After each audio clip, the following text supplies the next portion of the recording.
Allô docteur. Oui, au docteur. Madame docteur. Bonjour docteur. Donc l'eczéma, au cours de nos consultations, est la pathologie que l'on rencontre le plus, notamment surtout chez les enfants de nos jours. On peut le retrouver chez les nourrissons, c'est-à-dire l'enfant qui vient de naître, et chez les grands enfants.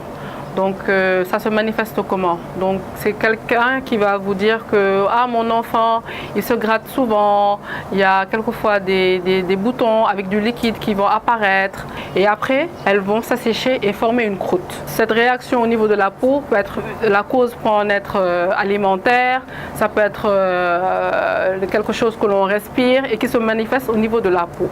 La chose importante pour que les parents qu'ils doivent comprendre, c'est que l'eczéma, c'est quelque chose de chronique. C'est pas comme je traite un palu, je prends mes médicaments et puis ça y est, non.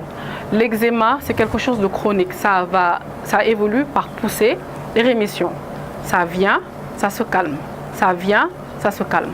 Donc on aura tendance à faire tout le tour des médecins. Après on va dire le médecin il n'est pas bon. Non, ce n'est pas ça. C'est qu'il faut que les parents comprennent que l'eczéma c'est une maladie chronique. C'est pas quelque chose qui se règle en un temps. Donc les conseils que j'aimerais donner aux mamans, c'est que les enfants qui ont tendance à faire de l'eczéma, on ne doit pas frotter leur corps. Donc il faut vraiment utiliser un gant qui est assez doux.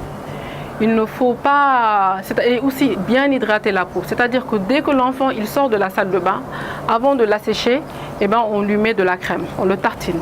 Donc hydrater la peau, c'est très important. Éviter tout ce qui est produits parfumés, c'est important également.